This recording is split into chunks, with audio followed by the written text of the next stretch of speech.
So today I want to talk about the G major chord really quick because it's such an important chord and I feel like beginners get really frustrated with it. So I want to talk about how I do it, how you'll see some other people do it, and as well as some variations on the chord itself and just a little bit of general information. So the way I like to make the chord is by using my ring finger, middle finger, and pinky going 3rd fret, 2nd fret, open, open, open, 3rd fret. With my ring finger on top on the E string, my middle finger on the A string, and my pinky on the other E string. So I like to use my ring finger on the E string, my middle finger on the A string, and my pinky on the other E string. Now the reason I do that is so that I can switch between the G and the C chord quickly.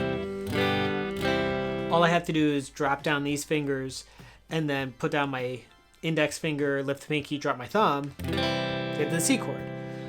I see a lot of people use their middle finger, index finger, and ring finger for G chord, and there's nothing wrong with that. But it is a little slower going back and forth from C, which is a common switch, a common chord progression, C to G or G to C. So that's why I like to do it that way. So one tip I give beginners with learning this chord is build from the top down.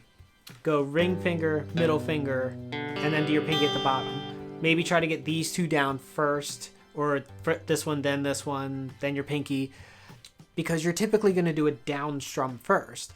So you're buying your pinky a little bit of time to get down. It'd be the same if you're using your middle finger, index finger, ring finger, or 2nd, 1st, 3rd. Start from the top down. That way you're buying more time at the bottom until you've done it so many times it's just easy to do. The chord itself is made up of the notes G, B, and D, which is what I would hit if I was sitting at a piano. So we're hitting G, B, D, G, B, and G again. We're combining all those notes to make G major chord. You'll find the G major chord in the keys of G, C, or D major, or in their relative minors of E minor, A minor, or B minor. The songs that have G major are like Good Riddance, Time of My Life, Hand in My Pocket, Have You Ever Seen the Rain, Let It Be. There's just a million songs out there. Brown Eyed Girl. You're going to find it all the time.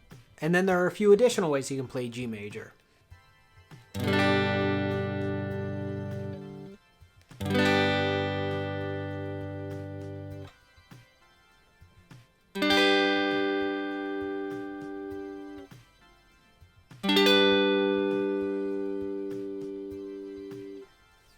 The thing about G major is it's in a million songs, probably more, and I know beginners have a really hard time with it, but just like any chord you're going to learn, if you take your time, you're persistent, making sure everything you're making is clean the first time, then you're going to have a lot better luck down the road than just trying to rush through it. So make sure you take your time when working on the chord. If you enjoyed the video, please don't forget to like it. Please subscribe if you want to learn more guitar. Just remember to have fun. Happy practicing.